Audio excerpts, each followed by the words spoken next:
मित्रांनो, कधीकधी आपण जे ऐकतो आणि समजतो ते पूर्णपणे खरे नसते. आपण बऱ्याच महापुरुषांचे शब्द ऐकले असावेत. अनेक हुशार महापुरुषांचे आणि गुरुदेव यांचे शब्द ऐकले असतील. त्यांचे म्हणणे असते, आपला संसार, जीवन सर्व मोहमायेने भरलेला आहे. आपले नाते, आपलं धन, आपल्या सर्व इच्छा, सर्व काही मोहमायेने भरलेले आहे. आणि जीवनाचं खरं लक्ष्य तर मोक्ष आहे, मुक्ती आहे. आपण आध्यात्मिक जीवनाकडे वळलो पाहिजे. आपण फक्त एक आध्यात्मिक जीवन जगलो पाहिजे. जेव्हा तुम्ही त्यांचे प्रवचन ऐकता तेव्हा तुमच्या मनात एक प्रश्न निर्माण होतो. आणि तो प्रश्न आहे, काय खरंच आपले सांसारिक जीवन जगणे व्यर्थ आहे का? काय आम्हाला केवळ आध्यात्मिक जीवन जगलो पाहिजे का? काय आपण स्वतःला शोधले पाहिजे का? का आम्ही सांसारिक जीवनातील सुख नाही घेतले पाहिजे? जे लोक या सांसारिक जीवनात अडकले आहेत, काय त्यांचे जीवन पूर्ण तऱ्हेने व्यर्थ आहे का? जागतिक जीवन निरर्थक आहे का? कोणाला आपल्या मात्यापित्यासाठी धन कमवायचे आहे, तर कोणी परिवाराला सुखी बघू इच्छितो, तर कोणी आपल्या लेकरांच्या चिंतेत दुःखी आहे, तर कोणी स्वतःसाठी काही करू इच्छितो, नाव कमवू इच्छितो, तर कोणी आपल्या प्रेयसीला सुखी बघू इच्छितो, तर कोणी आपल्या प्रियकराला मिळवू इच्छिते, तर कोणी मोठा माणूस बनू इच्छितो, तर कोणी राज्य करू इच्छितो, तर कोणी साधारण जीवन जगू इच्छितो. याच प्रकारे आपल्या सर्वांचे विविध प्रकारचे स्वप्ने आहेत, भिन्न विचार आहेत. आपल्या सर्वांना जीवनात काही ना काही पाहिजे. परंतु जेव्हा हे सर्व महापुरुष जेव्हा आपल्या समोर येतात, तेव्हा आपल्या या स्वप्नांना तोडून टाकतात. जेव्हा ते असे म्हणतात की सांसारिक जीवन निरर्थक आहे आणि स्वतःला ओळखा, अध्यात्माच्या मार्गावर चला, मग त्यावेळी आपल्या मनात, आपल्या डोक्यात विविध विचार उत्पन्न होऊ लागतात. मग तेव्हा आम्हाला हे समजत नाही की सांसारिक जीवन जगू की आध्यात्मिक जीवन. शेवटी आम्ही काय केले पाहिजे? आपल्याबरोबरही कधी ना कधी तर हे झालेच असेल ना? काय तुमच्या मनातही काही प्रश्न आहेत का? तर आपण आम्हाला कमेंट करून नक्की सांगा. चला तर मग पुढे जाऊया आणि त्यामागील वास्तविकता आणि या सर्वांच्या दरम्यान आपल्याला जीवनात समाधान कसे मिळेल हे जाणून घेऊया. आपण पूर्णपणे आनंदी कसे होऊ शकतो? काय आपण सर्व काही सोडून एका बौद्ध भिक्षूसारखे सर्व काही त्यागून आनंद मिळेल? आपले नाते, पैसा कमावण्याची इच्छा, पारिवारिक संबंध, आमची मैत्री, काय ते सर्व काहीच महत्त्वाचं नाही? मित्रांनो, वास्तविकता तर हीच आहे की तुम्ही त्या महापुरुषांच्या बोलण्याचा अर्थ पूर्णपणे जाणून घेत नाही आहात. कारण की ते तुम्हाला काही वेगळे सांगू इच्छिता आणि तुम्ही त्यांच्या शब्दांमधून काहीतरी वेगळे अर्थ काढत आहात. तथागत बुद्ध स्वतः म्हणत असत की त्यांना गरिबी आवडत नाही. ते असे म्हणायचे की यश मिळविण्यासाठी आपल्याला आर्थिकदृष्ट्या सक्षम असणे आवश्यक आहे. याचा अर्थ असा आहे की जोपर्यंत आपण गरीब आहात आणि आपल्याकडे आर्थिक माध्यमांची सामग्री नसल्यास आपण आपल्या आत्म्याच्या शोधात पुढे जाऊ शकत नाही. आणि त्यापेक्षा विपरीत समृद्धी आणि श्रीमंती देखील आपल्या आध्यात्मिक मार्गाचा अडथळा बनू शकतात. हे बरेचदा भगवान बुद्धांनी खूपच सरळ आणि सोप्या पद्धतीने सांगितले आहे. पण आपण सगळे त्या गोष्टींचा अर्थ काही वेगळाच काढतो. आपल्या सर्वांना त्यांचे शब्द समजत नाहीत, कारण त्यांचे शब्द दैनंदिन जीवनापेक्षा पूर्णपणे भिन्न आहेत. त्यांना काहीतरी वेगळे सांगायचे आहे, परंतु आपल्यातील बहुतेक लोक त्यांचा वेगळाच अर्थ काढतात. आणि आपल्या आयुष्यात ते त्यांचं अनुकरण करून घेऊन आपण आपले संपूर्ण आयुष्य पूर्णपणे नष्ट करतात. चला तर मग आपण हे या कथेद्वारे समजून घेऊया. एकदा तथागत बुद्ध नगरवासियांना उपदेश देत होते. तथागत बुद्ध सांगत होते की संसाराच्या मायाजालात अडकू नका, त्यातून बाहेर पडा. संसारातून बाहेर पडूनच तुम्ही संसारात जगू शकता. संसारात जो फसला, ज्याने आपल्या बुद्धीचा वापर नाही केला, तो व्यक्ती जो वेळेवर चांगले कर्म नाही करत आणि वाईट कामात व्यस्त राहतो, त्याला येणाऱ्या काळात मोठ्या दुःखांचा सामना करावा लागू शकतो, कारण की त्याचे वाईट कर्मच त्याच्या दुःखाचे कारण बनतील. म्हणूनच आपण सगळे या संसाराची मोहमाया अर्थात इच्छा, लालच, क्रोध इत्यादींना ध्यानपूर्वक पाहूनच आपले कर्म करावेत. इतके बोलून तथागत बुद्धांनी आपला उपदेश समाप्त केला आणि तेथून निघून गेले.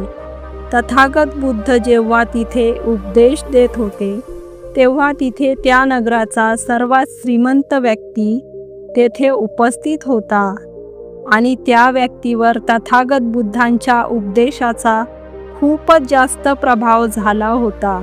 त्याचे मन आता सांसारिक जीवनात लागेना. तो आता सांसारिक जीवनातून बाहेर पडू लागला. त्याला आता त्याने सर्व काही कामे केलेली व्यर्थ वाटू लागली होती. बघता बघता काहीच वर्षात आता त्याचा व्यापार चौपट झाला होता. त्या श्रीमंत व्यापाऱ्याच्या घरातील प्रत्येक सदस्य त्याला अशा प्रकारे बघून खूप चिंतित व्हायला लागले आणि जेव्हा पण कोणी त्याच्याशी बोलण्याचा प्रयत्न करायचे, तेव्हा तो श्रीमंत व्यापारी फक्त एकच गोष्ट म्हणायचा की ही धन दौलत सर्व निरुपयोगी गोष्टी आहेत.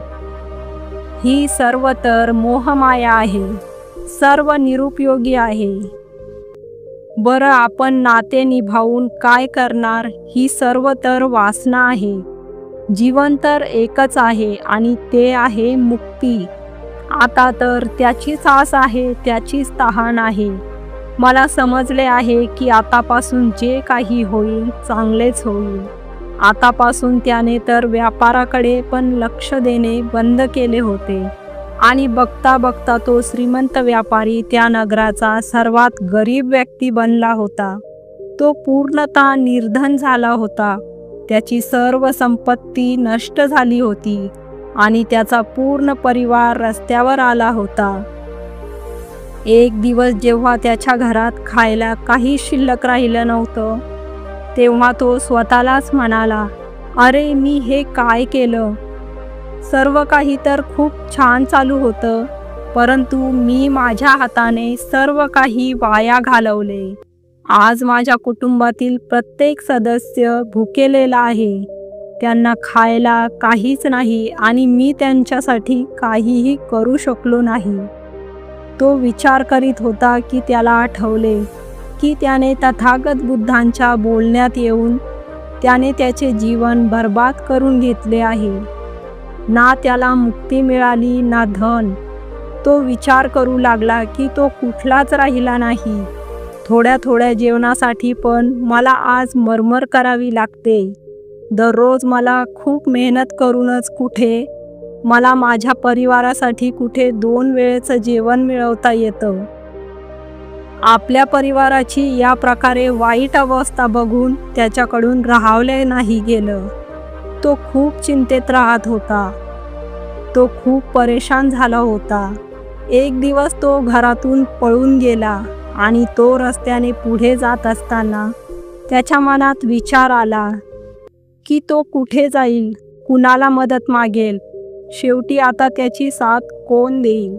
तेव्हा त्याला आठवले की त्याला आता तथागत बुद्धांकडे जायला पाहिजे, कारण की आज त्यांच्यामुळेच त्याची ही अवस्था आहे. त्याच्या या अवस्थेचे जिम्मेदार तर तेच आहेत. मी तर सरळ सरळ माझ्या रस्त्याने पुढे जात होतो. लगातार आपल्या व्यापारात यश मिळवत होतो. पण जेव्हापासून त्यांचे उपदेश ऐकले तेव्हापासून माझे मन विचलित झाले आहे. मला हे समजले नाही की मी जे जीवन जगत आहे ते सत्य आहे की ते जे जीवन जगत आहेत ते सत्य आहे. मी त्यांच्या चिकन्या चोपड्या गोष्टीत येऊन मी माझे सर्व काही उद्ध्वस्त केले आणि सर्व काही वाया घालवले. माझ्या या अवस्थेचे जिम्मेदार तर तेच आहेत. मला त्यांच्याकडे जायला हवं. मनात राग घेऊन तो 2 दिवसांच्या प्रदीर्घ प्रवासानंतर तथागत बुद्धांकडे पोहोचला आणि रागाने तथागत बुद्धांना म्हणाला, हे बुद्ध, तुम्हाला ज्ञान नाही आणि तुम्हाला कसलेही सत्य मिळालेले नाही. तुम्हाला फक्त निष्पाप लोकांना कसे फसवायचे ते माहीत आहे. तुमच्या गोड बोलण्याने त्यांचे मनोरंजन कसे करायचे हे माहीत आहे. तुम्ही लोकांच्या साधेपणाचा फायदा घेऊन स्वतःला प्रसिद्ध करण्यासाठी आणि स्वतःची प्रशंसा करण्यासाठी वापरता. तुम्ही आम्हाला अशी स्वप्ने दाखवता जी कधीही पूर्ण होऊ शकत नाही. मी देखील एक साधा माणूस होतो आणि मी त्या शहरातील सर्वात श्रीमंत व्यक्ती होतो. तुम्हाला भेटण्यापूर्वी सर्व काही ठीक चालले होते. माझ्याकडे पैशांची कमतरता नव्हती. माझ्याकडे सर्व सुखसोयी होत्या. पण जेव्हापासून मी तुमचा उपदेश ऐकला तेव्हापासून मी तुमच्यावर इतका प्रभावित झालो की मी तुमच्या शब्दांवर विश्वास ठेवू लागलो आणि मी त्या सर्व गोष्टी सोडल्या ज्या मला सांसारिक जीवनाशी जोडत असत. म्हणजेच मी सर्व सांसारिक आसक्ती सोडल्या आणि आज पहा, तुमच्यामुळे माझे संपूर्ण कुटुंब भिकारी झाले आहे. ते एका छोट्या झोपडीत राहतात.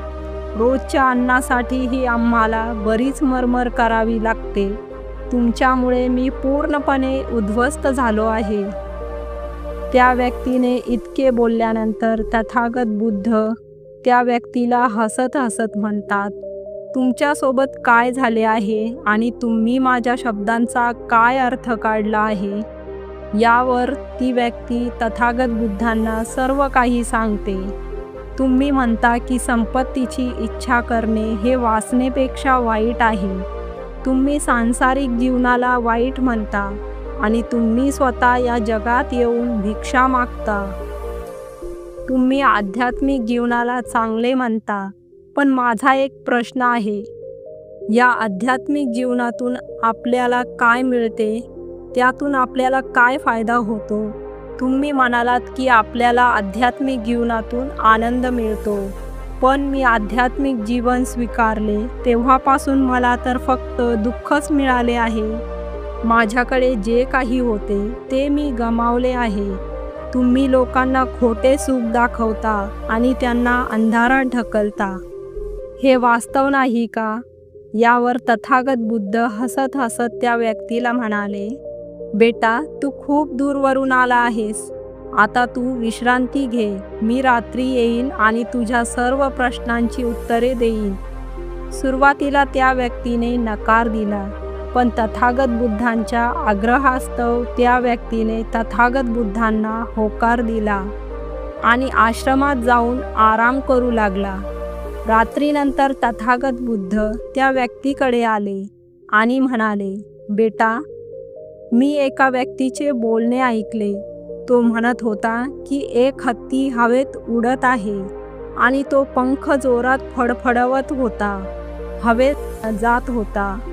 त्याने हे देखील पाहिले की एक मोठा मासा जमिनीवर पायांनी चालत आहे आणि एक कुत्रा समुद्राच्या खोलवर श्वास घेत आहे. हे बोलल्यानंतर तथागत बुद्ध शांत झाले. तथागत बुद्धांचे सर्व ऐकल्यानंतर ती व्यक्ती तथागत बुद्धांना म्हणते, हे तथागत, त्यानंतर काय झाले? तुम्ही गप्प का झालात? मग तथागत बुद्ध त्या व्यक्तीला समजावून सांगतात, बेटा, तुम्हाला वाटते का की हे खरोखर घडू शकते? यावर ती व्यक्ती उत्तर देते, बुद्ध, जर तुम्ही हे म्हणत असाल तर ते निश्चितच खरे असेल, कारण तुम्ही इतके महान विद्वान आहात. तुम्हाला सत्य प्राप्त झाले आहे. म्हणून तुमच्या तोंडातून निघणारा प्रत्येक शब्द खरा असेल. तेव्हा तथागत बुद्ध हसत त्या व्यक्तीला म्हणतात, बेटा, तुम्ही कधी हे घडताना पाहिले आहे का? तुम्ही कधी पंखांनी हवेत वेगाने उडणारा हत्ती पाहिला आहे का? याच्या उत्तरात ती व्यक्ती म्हणते, तथागत, मी ते कधीही पाहिले नाही.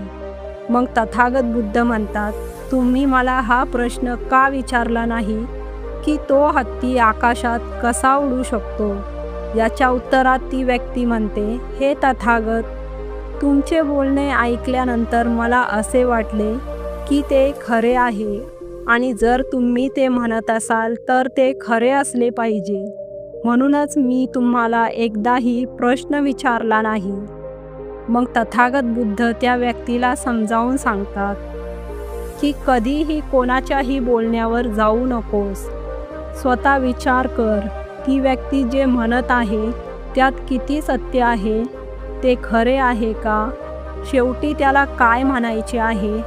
तो काहीतरी वेगळे बोलू इच्छितो आणि तुम्ही त्याचा बोलण्याचा वेगळ्या पद्धतीने अर्थ लावत असाल तर किमान तुम्ही एकदा तरी प्रश्न विचारला पाहिजे आणि तो काय म्हणू इच्छितो ते समजून घेतले पाहिजे. जर तुम्ही मला विचारले असते की तो हत्ती हवेत कसा उडू शकतो तर मी तुम्हाला नक्कीच उत्तर दिले असते. मी तुम्हाला सांगितले असते की एक लहान मूल त्याच्या खेळण्यांशी खेळत आहे, तो हत्तीला हवेत उडवत आहे आणि कुत्र्याला पाण्यात डुबवत आहे आणि माशाचा प्रश्न आहे तर तो त्याला जमिनीवर पळायला लावत आहे. हे शक्य नाही का? याच्या उत्तरात ती व्यक्ती म्हणते, हो, ते नक्कीच होऊ शकते. तथागत बुद्ध त्या व्यक्तीला सांगतात की त्याचप्रमाणे मी कधीही कोणालाही गरीब किंवा निराधार होण्यास सांगत नाही.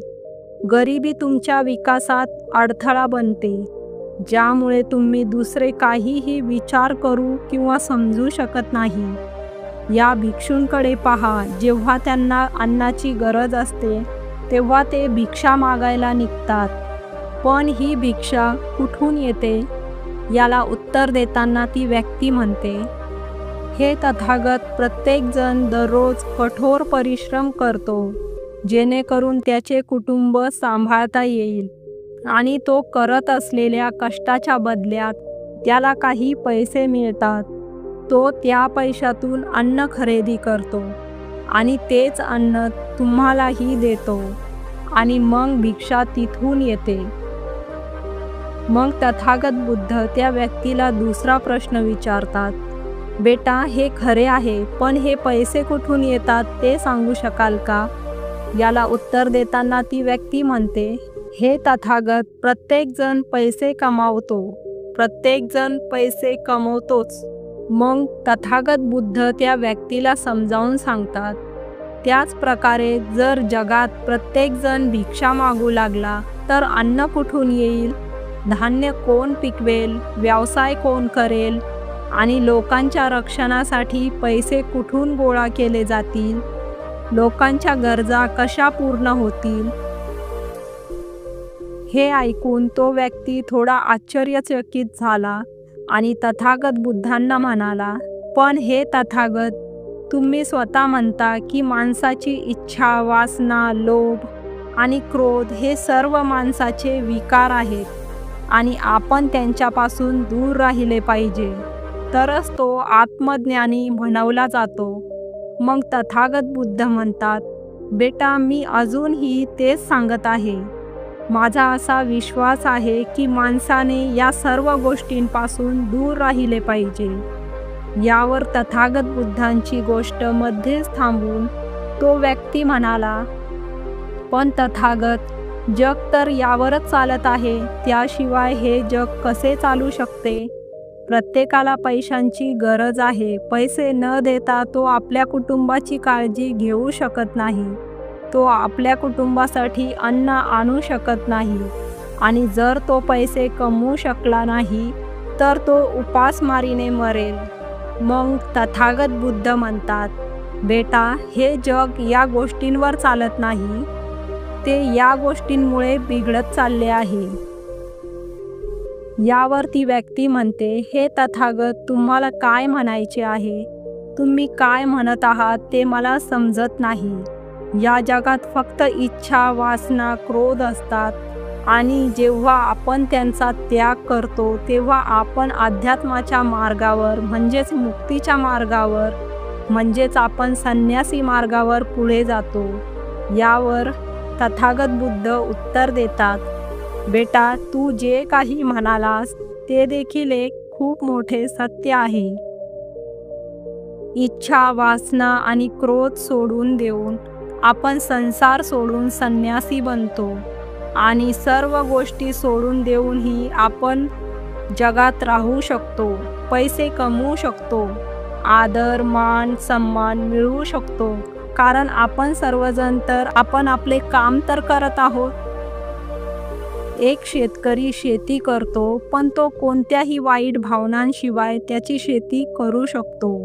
एक व्यापारी व्यवसाय करतो आणि त्या व्यापारात वस्तू इकडून तिकडे वाहून नेल्या जातात आणि तो व्यापारी कोणत्याही वाईट भावनांशिवाय या गोष्टी करू शकतो. त्याचप्रमाणे राजा आपल्या प्रजेचे रक्षण करतो आणि तोही कोणत्याही वाईट भावनांशिवाय आपले काम करू शकतो. आणि एक भिक्षू या सर्व लोकांना योग्य पद्धतीने योग्य काम करण्यासाठी मार्गदर्शन करतो, जे त्या भिक्षूचे काम आहे. आणि जो व्यक्ती जागृत होतो आणि त्याच्या कर्मांचे योग्यरित्या पालन करतो तो प्रत्यक्षात संन्यासी असतो, तो एक भिक्षू असतो. कारण आपण जे काही काम करत आहोत ते या जगात जीवन जगण्याचे एक माध्यम आहे. त्याशिवाय आपल्याला काहीही मिळू शकत नाही. आणि आपले सर्व काम करताना आपला मुख्य उद्देश जागृत करणे, स्वतःला ओळखणे आणि स्वतःला जाणून घेणे आहे. एकदा आपल्या आत ज्ञान निर्माण झाले की आपण जे काही करतो ते सांसारिक असो किंवा संन्यासी सर्व समान असतात. यावरती व्यक्ती तथागत बुद्धांना म्हणते, हे बुद्ध, पण मी पाहिले आहे की तुम्ही तुमच्या संघात अशा लोकांना समाविष्ट करता ज्यांनी त्यांचे कुटुंब सोडले आहे, त्यांचे माता पिता सोडले आहेत, त्यांच्या पत्नी आणि मुलांना सोडले आहे. काय तुम्ही कधी त्यांना त्यांच्या जबाबदाऱ्या पूर्ण करण्यास, त्यांच्या जबाबदाऱ्या सांभाळण्यास आणि पैसे कमविण्यास आणि तिथे राहून ज्ञानप्राप्ती करण्यास सांगितले आहे का? त्या व्यक्तीच्या प्रश्नाचे उत्तर देताना तथागत बुद्ध म्हणतात, बेटा, तुम्ही हत्ती हवेत उडवू शकता का? या प्रश्नाचे उत्तर देताना ती व्यक्ती म्हणते, नाही, मी करू शकत नाही. मग तथागत बुद्ध म्हणतात, फक्त एक मूलच हत्ती हवेत उडवू शकते. त्याचप्रमाणे एखाद्या व्यक्तीला जे काही बनायचे आहे ते तो बनेल. जर एखाद्या व्यक्तीला राजा बनायचे असेल तर तो राजा होईल. जर एखाद्या व्यक्तीला व्यापारी बनायचे असेल तर तो व्यापारी होईल. त्याचप्रमाणे जर एखाद्या व्यक्तीला ज्ञानप्राप्ती करायची असेल तर त्याला सर्व काही सोडून द्यावे लागेल. पुढे तथागत बुद्ध त्या व्यक्तीला म्हणतात, बेटा, तू सर्व काही सोडून ज्ञानाच्या मार्गावर पुढे जाशील की तू असा विचार करत होतास की या मार्गावर चालल्याने जीवन सोपे होईल, जे काही होईल ते चांगले होईल, सर्व काही आपोआप तुझ्याकडे येईल, मला काहीही करण्याची गरज पडणार नाही, आपले सर्व दुःख संपतील आणि आयुष्यात चमत्कार घडू लागतील आणि शेवटी मला मोक्ष मिळेल. तथागत बुद्धांकडून हे ऐकून त्या व्यक्तीला त्याची चूक कळाली.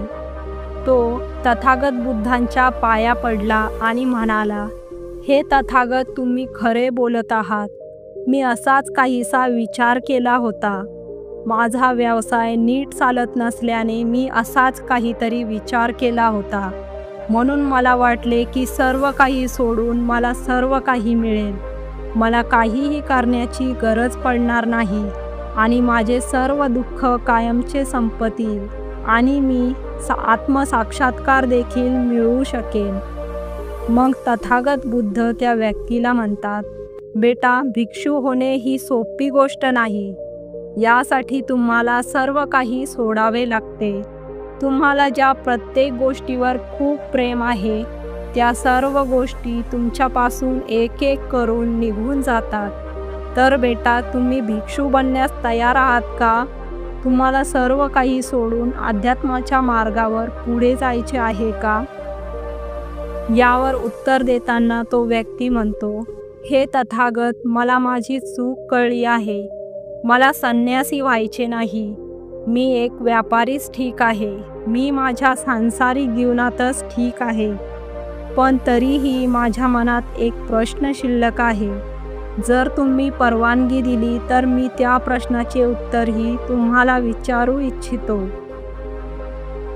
मग तथागत बुद्ध त्याला आज्ञा देतात. यावर तो व्यक्ती म्हणतो, हे तथागत, तुम्ही स्वतः म्हणता की पैसा कमवू नये. पद, प्रतिष्ठा, अहंकार आपल्याला दुःखाकडे घेऊन जातो आणि जगात तर हेच आहे. आणि जर आपल्याला सांसारिक जीवन जगायचे असेल तर आपल्याला हे सर्व करावेच लागेल. तेव्हा तथागत बुद्ध त्या व्यक्तीला हसत हसत म्हणतात, तुला भूक लागली आहे का? यावर तो व्यक्ती म्हणतो, हो तथागत, मला खूप भूक लागली आहे. मग तथागत बुद्ध त्या व्यक्तीला जेवू घालतात. त्याला पोटभर जेवायला घालतात. तथागत बुद्ध त्या व्यक्तीला म्हणतात, हे घे आणि खा. हे सर्व फक्त तुझ्यासाठी आहे. याला उत्तर म्हणून तो व्यक्ती म्हणतो, तथागत, मी आधीच खूप खाल्ले आहे. आता मी जास्त खाऊ शकणार नाही. माझ्या पोटात जागा शिल्लक नाही. जर मी जास्त खाल्ले तर माझे पोट दुखू लागेल आणि नंतर मला विविध प्रकारच्या समस्या येऊ लागतील. मला त्रास होईल. तेव्हा तथागत बुद्ध त्या व्यक्तीला हसत हसत म्हणतात, बेटा, मी तुला हे समजावून सांगण्याचा प्रयत्न करत आहे की तुला जेवढे आवश्यक आहे तेवढेच खा. तुला जेवढे आवश्यक आहे तेवढेच पैसे कमवा. कारण जेव्हा सर्व काही मर्यादेपेक्षा जास्त होते ते निश्चितच नुकसान करते. मग ती संपत्ती असो, इच्छा असो, लोभ असो किंवा वासना असो, अतिरेक फक्त तुमचे नुकसानच करेल आणि हे सर्व तुम्हाला फक्त दुःखच देईल. म्हणून या गोष्टींवर नियंत्रण ठेवले पाहिजे. आपल्याला जेवढी गरज आहे तेवढीच गरजेइतकीच. आणि जेव्हा तुम्ही तुमची गरज नियंत्रणात ठेवाल तेव्हा ती तुम्हाला कधीही दुःख देणार नाही. तुम्ही नेहमी आनंदी राहाल. तथागत बुद्ध त्या व्यक्तीला म्हणतात, पैसे कमवणे आवश्यक आहे. कारण पैशाची कमतरता नसावी, अन्नाची कमतरता नसावी. कोणतेही काम करताना मनात इच्छेची कमतरता नसावी. परंतु त्यासोबतच हे देखील लक्षात ठेवले पाहिजे की इच्छा जास्तही नसावी. आणि हेच मी तुम्हाला समजावून सांगण्याचा प्रयत्न करत आहे. मी तुम्हाला हे ज्ञान देण्याचा प्रयत्न करत आहे की मध्यभागी राहा, कमी किंवा जास्त नाही. म्हणून जा आणि पैसे कमवा. तुमच्या कामाचा, व्यवसायाचा फायदा करा. केवळ स्वतःचेच नाही तर इतरांचेही भले करा. जेव्हा तुम्ही तुमच्या सांसारिक कामाने लोकांचे भले करता तेव्हा तुमच्यात आणि कोणत्याही संन्यासीमध्ये म्हणजेच कोणत्याही भिक्षूमध्ये फरक राहत नाही. फक्त प्रत्येकाचे मार्ग वेगवेगळे असतात पण लक्ष्यस्थान एकच असते. आणि तुम्ही कधीही मार्गापासून दूर जाऊ नये. म्हणून अशा लोकांच्या सहवासात राहा जे तुम्हाला आत्मसाक्षात्काराच्या सरळ मार्गावर घेऊन जाऊ शकतात.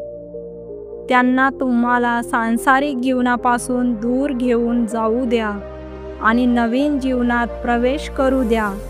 कारण ते तुम्हाला वाईटांशी लढण्यास मदत करतील. तुम्हाला शक्ती मिळेल आणि तुम्ही विचलित न होता अध्यात्माच्या मार्गावर पुढे जात राहाल.